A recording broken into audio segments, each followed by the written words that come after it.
So I'm going to go ahead and kick us off. On behalf of all the emerging leaders, we welcome you all here today to Great Conversations hosted by the emerging leaders. I am Hannah Norman. I work at United Way, and I have the pleasure of leading the emerging leaders each year. This is one of our favorite events that we have each year. And if you are new here, Emerging Leaders is an engagement group of United Way for young professionals who are under 40 who are passionate about growing and developing themselves, as well as supporting United Way and giving back to the community. We have looked forward to this event for a few months now, and we are so excited to have this great panel of speakers. Joining us today, we have Cam Doody, who is the founder and current chairman of Bellhop Moving. We have Miss Emily Mack, who is the CEO and president of the River City Company, and she's also new to Chattanooga, so let's welcome her. And we also have Ken Jones, who is the director of Procurement and Vendor Relation Purchasing at EPB. Facilitating this conversation today, we have Tim Moore, who is the program manager at the CoLab and also serves on our Emerging Leader Leadership Committee. If you have any questions today throughout the event, feel free to drop them in the chat, and Tim and I will be monitoring that and making sure that we answer them as they come up.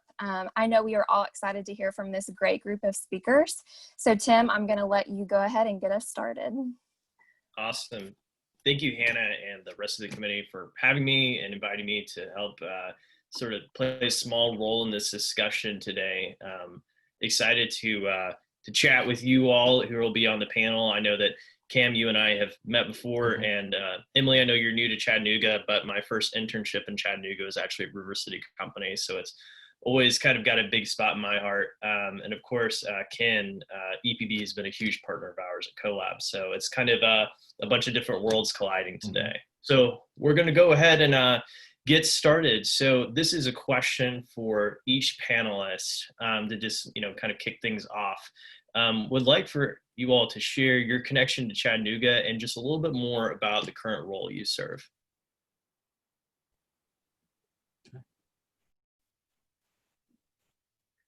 Cam, who's going first? Cam, do you want to go first? Yeah, whoever. I wasn't sure. So yeah, I'll be happy to. So my connection to Chattanooga is I was actually born and raised here in the city of Chattanooga. So I have deep-rooted heart, deep roots in the city.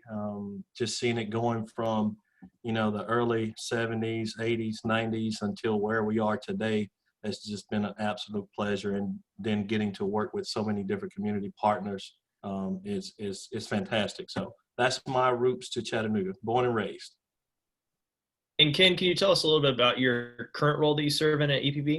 Yeah, I'll be happy to. So right now I'm the Director of Procurement and Vendor Relations. And basically what that entails is I oversee our purchasing department, which we purchase everything from poles to transformers to the wire and conductor that you see on the poles to toilet paper to that if you receive mail where you get our mail our bills, we buy the envelopes, we buy the stationery that we use, all those different items that we use throughout the entire organization, as well as the materials management piece that comes behind it. We have a big warehouse where we keep stock of so many different items so we can ensure that we can restore power, fiber as needed when those times come.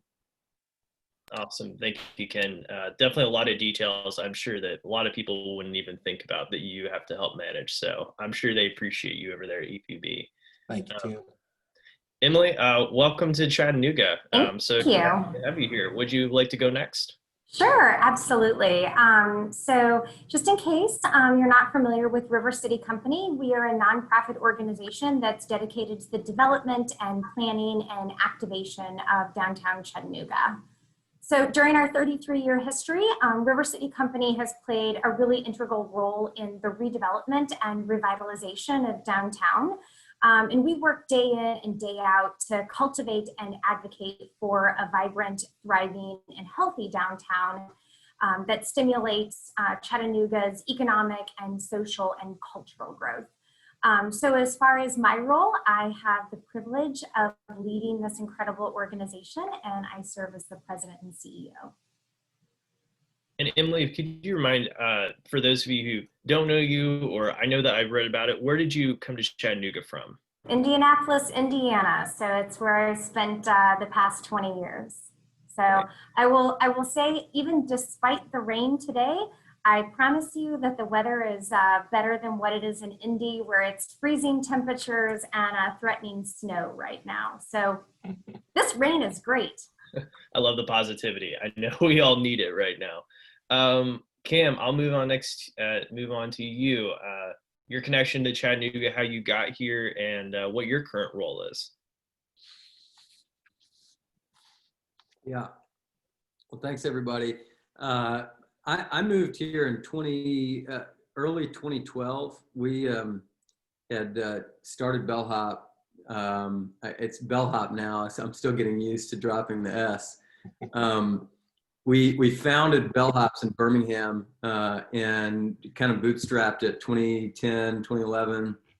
And then we were searching for our first round of funding because we knew that we wanted to make this big and take a big swing, build a company. And we began talking to venture capital groups on the coast, really all over the country. And then we met Ted, Allen, and Barry with Lamppost, and they asked us to come up to Chattanooga and meet them. So we did. We were in Birmingham. It was pretty quick and easy to get up here. I had not been in the city really ever. I grew up in Knoxville. I'd driven through it 100 times on the way to college. I went to Auburn for undergrad. And anyway, I really discovered Chattanooga that first day, and pretty much that same day, Lamppost Group said, look, we want to make a big investment in your company, but you have to move here. And it kind of took us, it was a pretty bold ask. We didn't expect it to come that quickly. So we had to go back to our families and basically say, look, we're moving to Chattanooga. And that's what we did. And basically ever since then, the city has become the most special place in the world for me. And I couldn't imagine a place being more supportive and welcoming, and that's rare, to have a city that is welcoming of outsiders that are doing big things. A lot of times cities are threatened by that. And that's, I think, one of our city's biggest strengths is we want great people to move here. But anyway, over the next 10 years, I was, I ran all of our fundraising. We raised a little over 75 million to date. I've recruited basically every employee that joined Bellhops over the next decade personally. So if anybody wants a tour of the city, I'm probably the best one in the city to do it. And then I was in charge of our business development and strategic relationships, our marketing brand, et cetera. And a lot of the kind of strategic building of the business and how we do things. But anyway, that's my connection to the city. And about a year ago, I stepped out of the day-to-day of Bellhops. We hired a CEO from Uber, a guy named Luke Marklin. He's fantastic and allowed me to kind of take a deep breath. I'm still operating as chairman of the board and still super involved, but I'm not in the trenches. So kind of thinking about the next thing. And now I'm really kind of focusing on real estate investing, some angel investing, and trying to figure out what the next big thing is I'm going to sink my teeth into. Awesome. Thanks, Cam. And I remember the days when you all were like one small office in the Lamppost office. So it's so cool to see what you have set up here in Chattanooga, you guys having expanded to Atlanta. It feels like that all happened so quickly over these last few years. So congratulations on the success of that. So, you know, a lot of us on this call are young professionals, still very much in the earlier stages of our career. And I'd be interested to hear, I know we were talking about kind of currently where we're at, but would be interested to hear kind of what was like your first like real kind of career job or career step. And this is for each of you. So Ken, you started first last time, so we'll just circle back to you. Okay, great. So I think for me, for the biggest growth that I had, I would say that would be EPB. But prior to EPB, there were a couple of companies, Key Services and Executone, that I worked at that I really believe set the tone for my true professional growth and moving, forward into the corporate world. Those two organizations allowed me to really learn a lot on the technical side because they were both infrastructure cabling companies as well as data network and phone system companies. So they allowed me to really learn the technical side of things. So they allowed me to capitalize on my hands-on experience and the way I really like to work, because I'm more of a guy that if I touch it, I get it, I know it. So it was really that foundation that was laid for me to understand technology, how it works, how it was evolving, where it was going.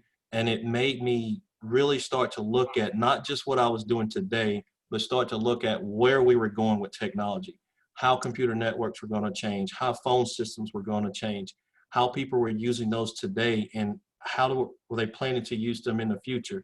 How did it allow a business to operate and maximize their efficiency so they can increase their bottom line and increase their revenue?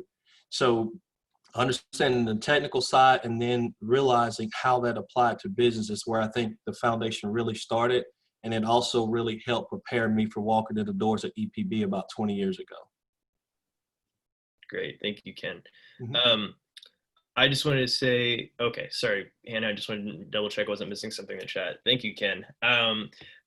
Emily, I'd like to hear from you. What was kind of your first big career step? Yeah. What step did you take to move forward? Absolutely. So as I previously shared, I recently relocated to Chattanooga from Indianapolis.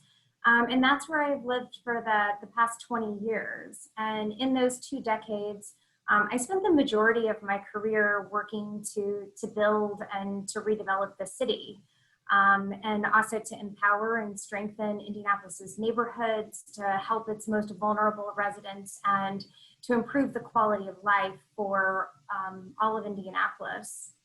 So my first job, actually, after grad school, was working for the city of Indianapolis, actually as an entry-level planning assistant.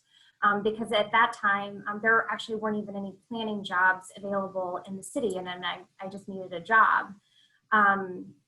However, I just performed my job to the best of my ability. I gave my 100% every day. I tried to be as helpful to my coworkers as humanly possible, and I pitched in and I helped wherever, whenever, anything that anybody needed. And to be honest, the rest is kind of history. From there, I advanced. I became a planner for the city of Indianapolis. And that's where I really started working with neighborhoods throughout the city. I was then asked to serve under that mayoral administration as a mayor's neighborhood liaison, where I really became invested in Indianapolis's neighborhoods and worked day in and day out to work cross-functionally throughout city county government and improve the quality of life in neighborhoods. And I could go on and on, I honestly, I'm very fortunate. I haven't honestly had to look for a job for 2 decades, because I think that my quality of work speaks for itself. And I'm just a big believer, when you get up every day and you give your 100% and you work your tail off, good things happen. Awesome, thank you.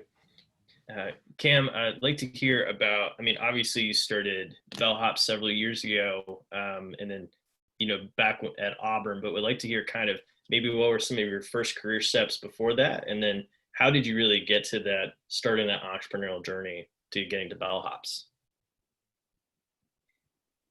For me, it began, so I graduated in 2000. I took a 5th year, so I graduated in 2009, and that happened to be just where the whole financial system was coming to a screeching halt. No one was hiring. It was a pretty bleak hiring environment, to put it mildly. And I had gone through college this whole time, like with these huge expectations of what, you know, the real world would be like, and, you know, what I was going to do. And throughout those years, 6, 7, 8, really like 5, 6, 7, you know, there were 23-year-old kids making $500,000 a year, and like selling commercial real estate. And like, it was just this big frothy mess that kind of set my expectation of what life after college would be. And then I graduated and no one was hiring. And I'd interned for this government contractor all through college. And I was actually supposed to move to Afghanistan for 2 years. And I was all excited about that. And then they got into a lawsuit, and 2 weeks before I graduated, the job that I had went away. And so now I was like kind of searching for what to do. And then here I was jobless. I didn't really have any connections that in my family with any like family thing to do. And I decided to just say, whatever, I'm just going to go out and get any job that I can. The first job that I took I was like one step above a teller at a bank in Birmingham. And it was like everything that I did not think the real world was going to be. It was like it was the bottom of the totem pole. And it was, the way I kind of described it to young folks, it's like high school, you're on like a 4-year totem pole climb, and then you graduate and you're in college and you're back at the bottom of another 4-year totem pole. And then you graduate from college and then you're at the bottom of the totem pole again, except this is a 40-year totem pole. And it's like super daunting. Like any decision you make left or right, you know, by 1 degree will impact where you're going to end up, you know, in 30, 40 years. And it just scared the crap out of me. And I'm sitting here like having to wear a suit every day and like clock in at 8:30, clock out at 4:30, like not a job that required any kind of creative input. It was just learn these products, sell these products. And point I'm trying to get at is that really scared me into, okay, the real world is serious. I'm not just going to have a red carpet rolled out for me. I really need to take this thing seriously, and I need to take it, control my own destiny. And the way that the only way that I saw doing that was by starting something. And so I was really like scared into starting a company, which is usually kind of the opposite sentiment for people. But that's how I got the courage to do it. Was I knew I did not want to be on this 40-year corporate path. And I kind of saw myself, you know, with guys and gals that were, as it kind of glazed over, and, you know, the thrill of the hunt was gone, but they were just, you know, they were a corporate, you know, person. And that's totally great. And there are a million people that works well for. It just wasn't right for me. And so that kind of scared me into starting it. Great. And, you know, actually, I think that's a great lead into my next question, which is for you, Cam. So when you were starting to Bellhops and you're seeking venture capital funding, and obviously you got connected with Ted and the group over at Lamppost, did you face any skepticism about, you know, since you were just a couple of years out of college, maybe a little bit more, you know, about your ability to really start this company that, you know, you're really trying to disrupt a pretty old industry, you know, in the moving space? So did you face any skepticism because of maybe how early in your career, or, you know, positive and negative feedback? And, you know, how did you respond to that? Well, this probably isn't the answer you're looking for, but venture fundraising actually it has like ageism, a thing, if that's a word, but it's like the other way around. Like if I were a 50-year-old person looking to like start this company to redefine an industry, they would probably look at it in the opposite way. The venture world is a really crazy place, and we did all of our fundraising mainly in Silicon Valley and a little bit in New York. And that world actually wants fresh eyes on old problems. And so age, really in that side, it's like the younger you are, the more compelling you are, because the more, ridiculous your ideas are. And their whole game is, the venture game is you invest in, 100 companies, and one or two of those companies' returns are going to return the whole fund. So it's like the power law. It's like, how ridiculous an idea can you possibly come up with? You don't have to make all of these things work. Just one or two of these things have to work, and that will make up for the returns on the rest. So anyway, that was my experience in venture. Probably a very different experience in other areas, but for right or wrong, that was essentially the way that we were received. And you definitely answered the question. I appreciate the insight. I'm sure everybody else does. Emily, this next question is for you. I mean, you came, here recently to Chattanooga to join River City Company, and I can imagine that's such an exciting opportunity. But were there any other factors that really drew you to move to Chattanooga after having lived in Indianapolis for 20 plus years? Couple. So I will say that, I have always been truly passionate about cities, especially downtowns. To me, downtowns are the nucleus of a city, and they're the economic engines and the social and cultural hearts of our community. And so most major cities have an organization that focuses on the development and revitalization and activations of downtowns. But to be really honest with you, the opportunities to work in and to lead those organizations, they just don't come up very often. So when this position became available, I was immediately intrigued and ultimately just jumped at that chance. However, conveniently, and I say this, I would love this job if it was honestly almost in any city in the United States. However, it just so happens that I also have family in Chattanooga. So this is where my sister, brother-in-law, I have a niece and nephew that live here. My parents actually decided several years ago that this was where once they retire, that this is where they were gonna relocate and call home. And then also conveniently, my husband has 3 first cousins that live here and have lived here for well over 3 decades. So not only do I have an amazing job leading an incredible organization in an awesome new city, but I actually get to be near my family, which I have not been in the same city and lived with them for almost 3 decades. So this is really exciting to me. I'm excited that you got that opportunity to be closer to family. I think a lot of us have probably felt that kind of need even more during times like the pandemic to be close to those we love. So I'm glad that it was a dual opportunity for you to be close to family and obviously have this awesome opportunity at River City Company. So I'm glad that all worked out. Ken, this next question is for you.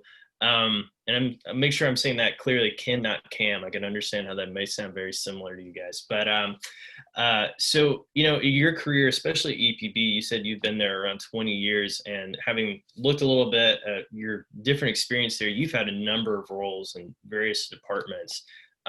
Was that something that you set out to do kind of at the beginning of your career, or did it just, those came to you? Well, no, it actually kind of naturally evolved, right? So as I was speaking a little bit earlier, my previous 2 jobs prior to coming into EPB were really technology-based, learning, hands-on work, right? So even when I came in the door at EPB, I was actually working as one of our business technicians. So I was out in the field, installing equipment, testing equipment, turning up phone lines, turning up internet connections, all those things that I was really good at and that I knew. But as EPB as an organization started to grow and evolve and started to look at different offerings to offer our customers, there was a need to learn more. And I was always intrigued about education, learning more, growing, expanding what I know. So what I started to do is just anything that came up that was new, that they needed somebody to learn, I was always raising my hand. I'll do it, I'll learn it. And I would dive in and I would learn it and I'd figure it out. Of course, you have a few roadblocks along the way, some hiccups along the way, but I would work through those. I would start talking to different people that knew it a lot better than I did. I would read up on things. I would look at publications, just any type of way to get additional information and learn and grow. And as I did that, then quite naturally, what I started to do is learn more of a broad perspective of all the different things that we were doing, right? We had some subject matter experts that they kind of focused on specifically on certain things, but I was growing, learning a little bit about everything. So I had a really good picture of the whole process, how things work, how things flowed, how things came together. So quite naturally, understanding those things and having those conversations, I was moved into different roles and I progressed in different roles. And I truly believe that whole notion of not just focusing on quote unquote what was my job, but that whole piece of understanding the bigger picture is really what has helped me gain so many different roles within EPB. And even if I look at the current role that I'm in today, like everything that I've done up until this point has been centered around technology and internet and phone and video services, right? But now I'm more on the business side. And so I'm able to take all those lessons that I've learned from the technology side, all the different things that I've done, and I'm understanding how those things actually apply to the finances, to the business side, what materials we order, why do we order those materials, how does those materials help us accomplish our goals, what's the business case behind that, why are we using this model versus another type of model, what does that provide us, how do we justify the cost versus the return on what we're selling. So there's a lot of things that my foundation has really helped and prepared me for, even in this particular role that I'm in today. That's great. I mean, I think I love hearing what you're saying, because I think a lot of times we're under the idea that we have to become very much a specialist in something and focus solely kind of on like one area, one subject matter. But I think that your career trajectory really speaks to that sort of more generalist, which may have a negative connotation for some, but really it sounds like from working in different roles and learning about so much of a wide spectrum across EPB, it's really set you up for, a leadership role. Would you agree? Would you say that working these different things have made you a stronger leader and manager in your company? Absolutely. I think you actually nailed it, Tim. So there is a place for subject matter experts. We have to have that in just about everything we do, because we have to have people that can dive deep into the weeds and get in the trenches, right? And get to the actual nuts and bolts and the little screws and the micromagnetic pieces that not everybody wants to dive into. That's how we advance so much in so much of the technology that we have today. I mean, you even think about CAM and how they're using technology to move customers, right? I've used them a few times myself. So I love being able to go on the app and just put in what I need, or go on the website and put in what I need. And next thing I know, I got a price and I got people showing up at my door and they're loading stuff and taking it and so on and so forth, right? So we need those subject matter experts as well. But I think there is an advantage and a disadvantage of having a broad knowledge of so many different pieces going on, because it allows you an insight that most people don't have.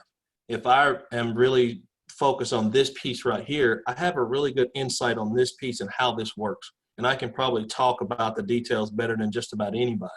But if I have a broader spectrum, I can start to see the interoperabilities of the different departments. I can see how things are starting to come together.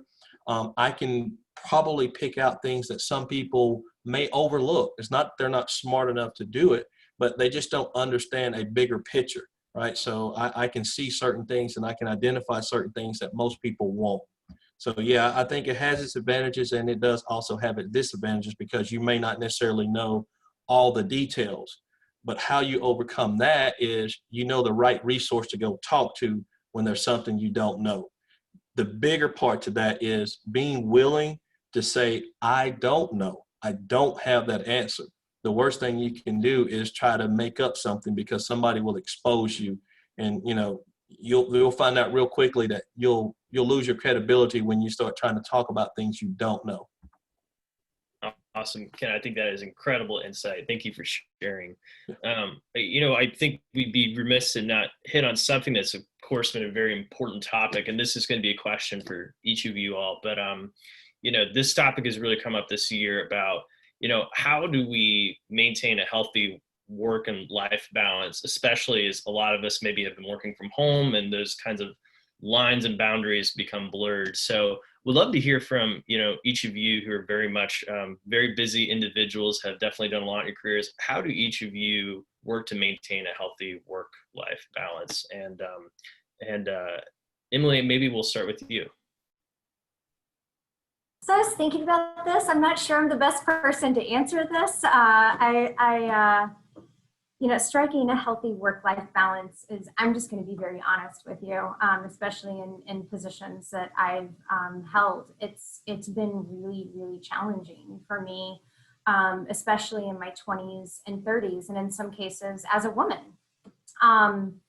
So my husband would probably tell you that I am notorious for sacrificing myself and my personal time and overcommitting if I think that it's going to make a difference or to help someone out.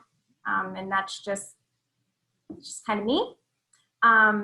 I will say it took me years and years and years to learn that I don't have to go to every single tree planting or every single neighborhood cleanup or every single community event. And that sometimes it's okay to just choose yourself. And I have to admit, that's just been really hard for me. And the value, quite frankly, of having groceries in your fridge and clean laundry. It took me years to kind of master that.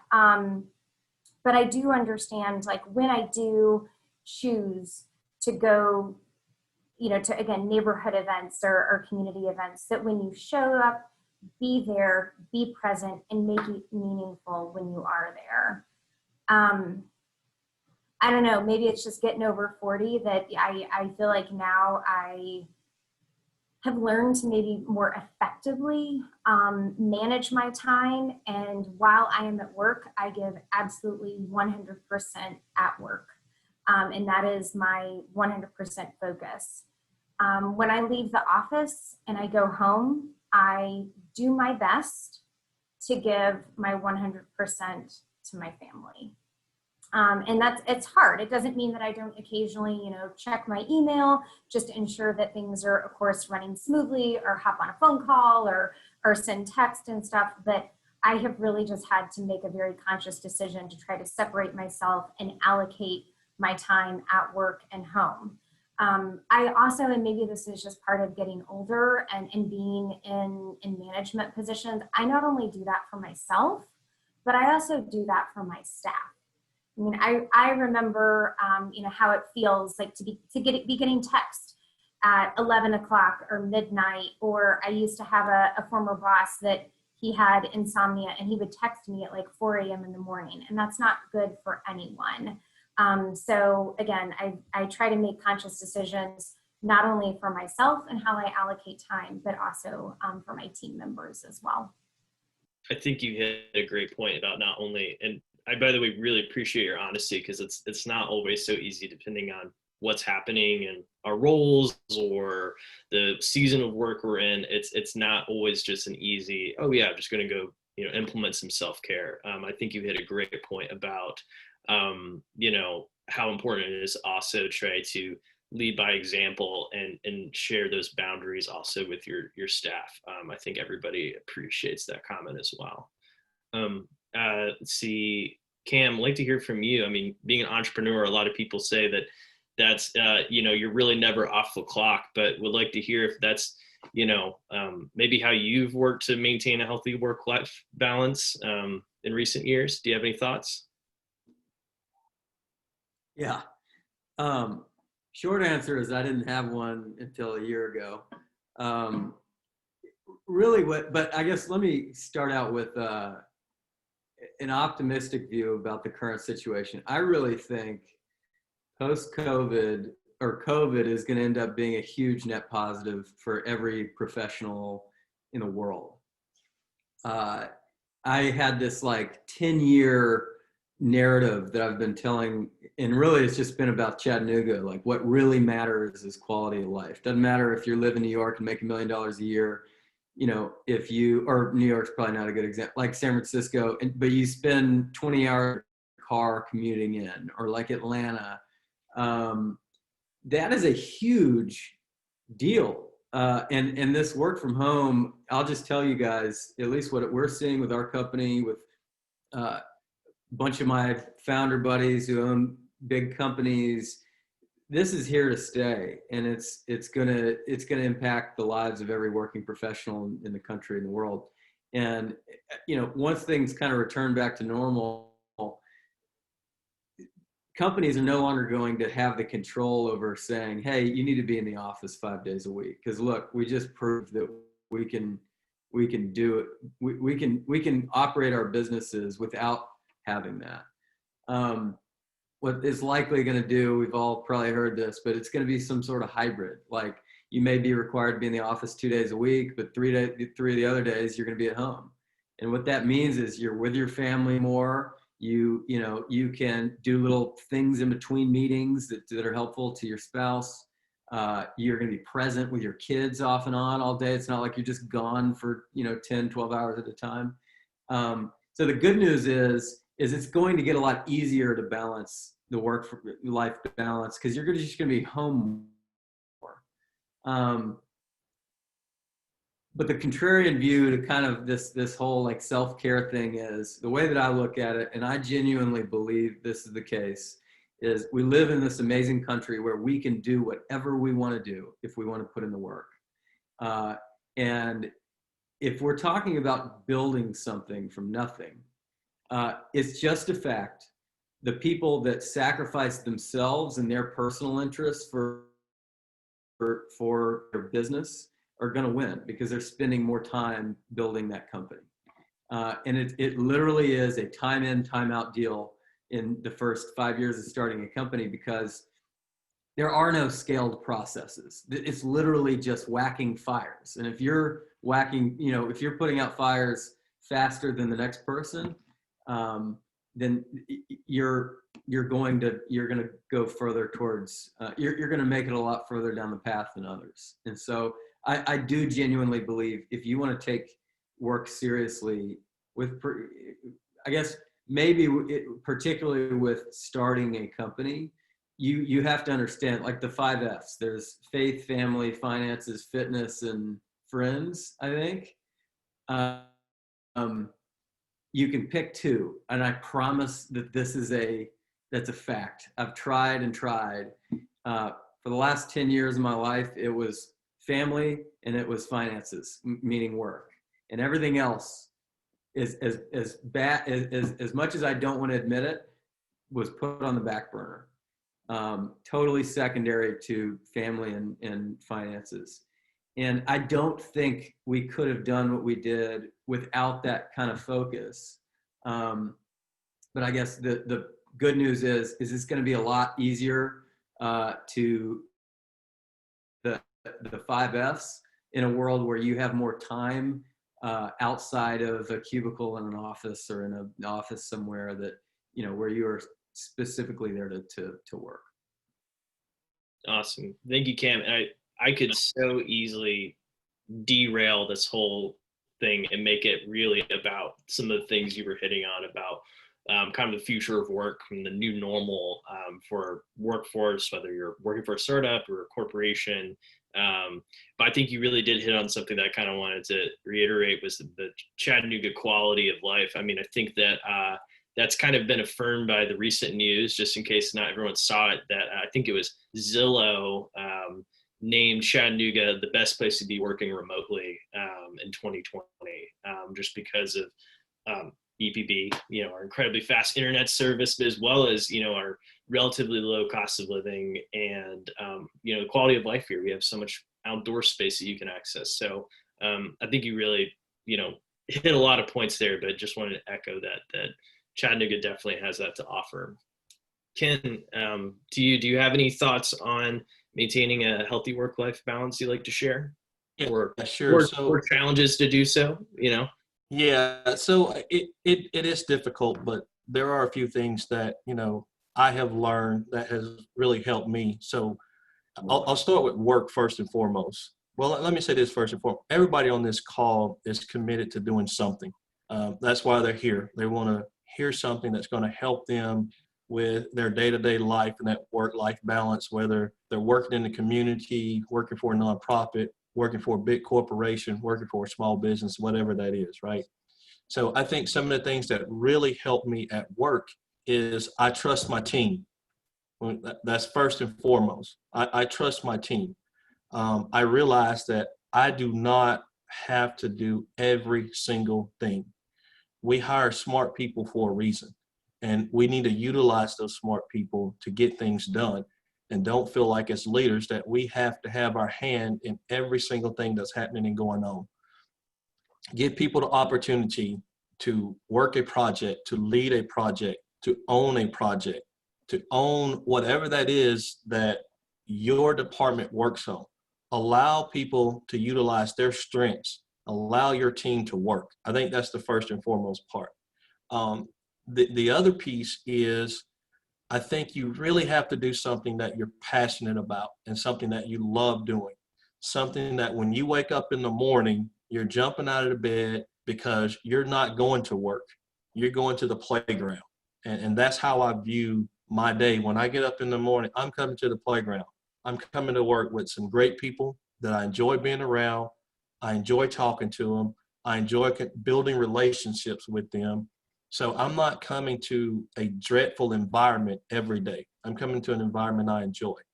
And so I think some of that can also spill over into your personal life as well. When you go home to your family, you get the opportunity to spend time with them. Again, even when you get home, you don't have to do everything. As a family, we work together to get things done, to accomplish whatever those things are, right? And so there's another piece where your family and your coworker, friends, that kind of spills into each other as well. So you build that additional relationship from there. And especially like when you're working into the community, there's times you have to say no. I know we all want to do so much, and anytime somebody calls us asking for our assistance and our help, it's okay to say no sometimes. And I know that's tough and that's hard, but sometimes you have to say no. There's times I'll say no, but when I say no, I try to identify somebody else that can help whatever that organization need is. So even though I'm saying no, that I don't have the capacity to do it, I'm connecting them or bridging the gap with somebody else that may have that capacity to step in and help out and get whatever it needs to be accomplished. So that's how I kind of balance my work life. Great. Thank you, Ken. And we actually had a question from someone who's watching related to what you're talking about, that putting trust in your employees to get the work done. When I'm sure at some point in your career, you've probably encountered somebody that you have difficulty putting that trust in, whether it's just their ability to perform or what they're putting into it. Mm-hmm. Basically they want to know, how do you deal with those kinds of situations or suggestions when you have someone maybe who isn't performing at the level you need them to, or as reliable as you need them to be? Well, I think first and foremost, as a leader, when you have that person, you have to look and see, is this person working in the right role? Because I know there's oftentimes we'll put people in roles, and that role, they're not suited for that role. So that's the very first question I ask myself as a leader. Am I putting this person in a position to be unsuccessful? And depending on what that answer is, I take a couple different paths. If the answer is they're in the wrong role, then I got to figure out, do we have the right role for this person? I need to understand, what are their strengths? What are their weaknesses? What are they good at? How do they function? Under what environment do they function well or bad in? And when I learn those things and I understand those things about a person, then I can move them in a position that's going to work towards their strengths. I think a lot of times we try to fix certain things without looking at our resources and seeing and working people to their strengths. Oftentimes we have a ton of inefficiencies that are working. Things are getting done just because people care, but it's inefficient. And that's because we have the wrong people in the wrong roles. And so sometimes you have to make tough decisions to reallocate your resources to put people in the right spots with the right roles and you'll start to see your efficiencies increase. You'll start to see the morale of your team increase. You'll start to see people getting inspired and motivated. I mean, the whole dynamics of the team will just change, and you just see this beautiful array of flowers that just start to blossom. But it's really about getting people in the right positions to work them towards their strengths and creating a development plan for them. You know, sometimes it's up to you as a leader to figure out, what is it that this person needs? Let me go have the conversation with them. Let's talk, let's sit down, let's lay out a development plan. And this is the plan that I'm going to help you get to where you want to go. Awesome, Ken. Thank you so much. Circling back to Emily, I have a question just about your few months into your role here at River City. I think everyone would like to hear maybe what program or project are you most excited about working on? And then on the flip side, what do you see some of the biggest challenges facing the work that River City does to really, you know, support and build up the downtown area? I think one of the things I'm probably most excited about is the One Riverfront plan, which is a generational opportunity for us as a community to reimagine and reposition and reactivate the riverfront. And not just near Ross's Landing, but really throughout the downtown. And I think, and I say this as a person coming from Indianapolis, how lucky Chattanooga is to have this incredible asset, the Tennessee River that runs right through downtown, and mountains. Like, trust me, Indiana, super flat. So it's just the topography and the natural resources here are just absolutely incredible. And I think Chattanooga made such incredible strides 20, 25 years ago relative to the riverfront. But the reality is, when you look at it today, there's some aging infrastructure, aging amenities or lack of amenities, and there's also an imbalance of tourist and visitor activity. Today, we would probably not design the riverfront that way. And so that, again, the purpose of the One Riverfront plan is to really re-envision, to reposition, and to reactivate the downtown riverfront as a place for all Chattanoogans. And so I think, again, this is just really our opportunity, not just for today and tomorrow, but for those generations that will also come after us. So that's something that I'm incredibly excited about. Relative to some of the biggest challenges, I mean, 2020 has been really challenging, and what 2020 has done to downtowns and the economy and local businesses is in many ways nothing less than completely and totally devastating. So really focusing on both short-term and long-term post-COVID recovery and what that means for downtown and our businesses and our employees and our social and cultural events and activities. That's a huge focus, and it's a really, really big challenge. I would also say from a long-term perspective, what I also see is a challenge, and again, just as the newcomer to the city, something that I've really noticed that really, quite frankly, is very concerning to downtown is the lack of diversification of housing types. And so healthy, sustainable, and resilient downtowns have this spectrum of housing types. So it doesn't matter where you are, what stage in your life that you're in, your socioeconomic background, everybody should be able to afford to live downtown. So whether you're in a management position at some company, whether you work for a nonprofit, whether you are a student that just graduated from UTC and maybe you just got an entry-level job, or that you work in the hospitality industry and you work the front desk at the Hampton Inn, or you're a teacher, or you're a firefighter, everybody should be able to afford to live downtown. And so I see a long-term challenge, but also a great opportunity for diversification of housing types for all people downtown. Thank you, Emily. I think you got definitely a couple of amens to that, especially for your long-term challenges, but hopefully, you know, very much long-term ambitions for our city. So we really appreciate that. Want to move into, we have a few more questions I'd like to ask each panelist before we'll kind of cut off questions and answers at about 5 till 1. Would like to ask each of you, what is some of the best advice that was given to you as a young professional?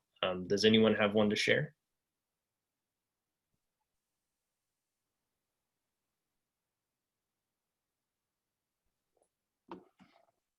I do. I'll go ahead. Go ahead. No, go, Cam. You good? Go. I was gonna say some of the best advice I ever got was, you know, your mid-20s, your 20s are the time to just put the work in. It's the time that, you know, you're close enough to the starting block to where you can really get a big, it's kind of where you set your lead. How far ahead of the pack you get is really made in your 20s. And your 30s is more for like those, you know, high performers. They've all kind of formed the leaders pack and they're just, you know, pushing each other. I would just say this is the time to put it in. Just leave it all out on the field. Do as much as you can to get ahead. Don't, you know, the last thing you want to do is find yourself being content in your 20s. That just shouldn't be it's just not the time to do it. You can be content later in life, and you'll have a lot more time to be content if you really put the work in on the front end. And that's something that really resonated with me. Kind of goes in with that moment that I realized, like, this is the real deal. Like there isn't any messing around. This is a free market where people make decisions on who to hire based on who is actually capable of doing, you know, and willing to do the work. So, and then in addition to that, I'd just say now is also the time to take risks, because I'll tell you, it gets a lot harder to take risks after you have, you know, a family and kids and stuff that actually matters, you know, people that are dependent on a steady paycheck and security. And if you're sort of still in a position where you can kind of get by on the, you know, the ramen noodles and you know, this is the time to take those risks, I'd say. Thanks, Cam. Ken, did you have something to share? Sure. One of my mentors told me this. He said, don't be a hero at commitment, be a hero at delivery. And what he meant by that is, you know, we all have a big heart and we all want to make a difference. And when there's something that we're excited about, at that commitment level, we all jump on it. I'm on board. I'll do that. I'll get it done. I'm all in, right? But when the rubber meets the road, sometimes that original enthusiasm, excitement, it starts to fade, especially when things get tough and when things get hard, and or things don't necessarily go the way we envision them. Then we're not as excited to reach that commitment or to reach the end result at that point. So I think it's critically important that when you get involved with whatever that is, whether it's your career, volunteering, whatever it might be, is to see it to finish, because those results are what really matters. It's great to sit around and talk about a problem and talk about all these things we quote unquote can do. But what really matters is when we reach that solution, when we get a solution and we work towards that solution. But realize that the solution may not necessarily be your complete idea, right? Because there's a lot of people with a lot of great ideas, and what we have to do is collaborate collectively to come up with the best solution possible. And when we get to that solution, then everybody's on board, and then let's drive to completion. And when we complete that, then we can see the difference that we make. So I think that, for me, that's the best advice that I feel like I've gotten. And for anybody, no matter where you are in your career, if you worry about finishing what you start, that right there is going to take you a long way. Again, that's huge, and I agree. Big for anyone, and as a young professional among many young professionals here, resonates a lot with me, because I think that's one of the things that we really struggle with, especially early on in our career. And so I think that's an incredible takeaway. Emily, want to make sure you get a chance to provide some thoughts before we wrap up. You could say, what is some of the best advice given to you as a young professional, or maybe alternatively, if you'd like to share. Obviously, failure, as you all know, is an opportunity to grow. You could even share a time that you experienced failure and how you grew from that experience. So there's a couple of options for you. Okay. I will also say that I've also received some very interesting, probably inappropriate and bad advice, right? Like I one time had a former boss who happened to be a man tell me, don't have children because you will ruin your career. You can't have it both ways as a woman. You can't have a successful career and children, so you need to decide. And that, sadly, that wasn't too terribly long ago. And I think that even though women have made tremendous advancements in the workplace, the reality is those types of conversations still happen, and that's hard. I 100% also agree with Ken about just being really solutions oriented, and when you have a problem, coming up with those solutions. One of the pieces of advice that is like that stuck with me. At one point in my career, I worked for a former department director, and he also had been a career Marine. He was actually a master gunnery sergeant, which I didn't even know what that is. I would always say, like, Rick, you were a Marine. I was a cheerleader. We're very different. And like, he oversaw the entire like Western hemisphere of the world. And I don't even remember what the situation was, like something really bad, like very, very serious had happened. And I had to go into his office and tell him about this. And I was very nervous. And I remember sitting across from him, like my legs were shaking, and I had to explain the situation to him. And then also said, this is my recommendation. Here's some solutions to rectify this problem. And I thought he was just going to rage, because sometimes he would. And instead, he just sat there and he goes, okay. And I was like, that's it? Rick, I just told you this really, really terrible thing. And he's like, yep, you did. But you also came to me with a solution. And I said, okay. And I remember him saying, what's the body count? And I didn't know what that meant. And I was just like, what's the body count? What does that mean? And he said, how many people have died? And I said, well, in this particular case, none. And he said, exactly. He said, you did exactly what I wanted you to do. You came to me, you made me aware of the problem, and you came with solutions on how to solve that problem. It's okay.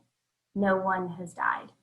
And so I've I've always kept that with me, because even on really, really dark days, and sometimes like there are going to be things that happen in your career that are devastating, that are horrible, that you have to go to a manager and tell them about, and you just want to, puke.